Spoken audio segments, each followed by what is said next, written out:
Ang mga wealth strategies na hindi tinuro sa atin bilang mga nurse, lalo na sa mga immigrant nurses mula sa Pilipinas, ay hindi lang tungkol sa pag-iipon o pag-overtime. Marami sa atin ang lumipat sa ibang bansa para magkaroon ng mas magandang income, para makatulong sa pamilya, at para magkaroon ng mas secure na future. Pero kahit tumaas ang kita, bakit marami pa rin ang parang hindi umaangat financially? Hindi dahil kulang sa sipag, hindi dahil kulang sa income, kundi dahil kulang sa tamang strategy.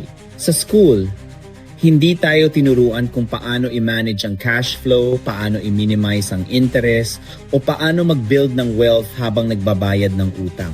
Kaya ang nangyayari, kumikita tayo ng dolyar, pero napupunta lang din sa bills, utang at expenses, at minsan may pressure pa na suportahan ng pamilya sa Pilipinas.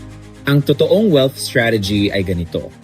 Una, control sa cash flow, alam mo kung saan napupunta ang bawat dolyar. Pangalawa, control sa interest, binabawasan ang perang nawawala sa interest over time.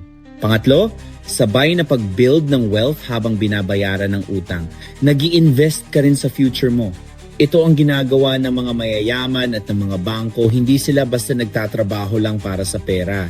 Pinapagana nila ang pera para sa kanila. Para sa ating mga immigrant nurses, ito ang shift mula sa pagiging masipag lang papunta sa pagiging strategic. Kasi ang goal hindi lang kumita sa abroad kundi magkaroon ng tunay na financial independence.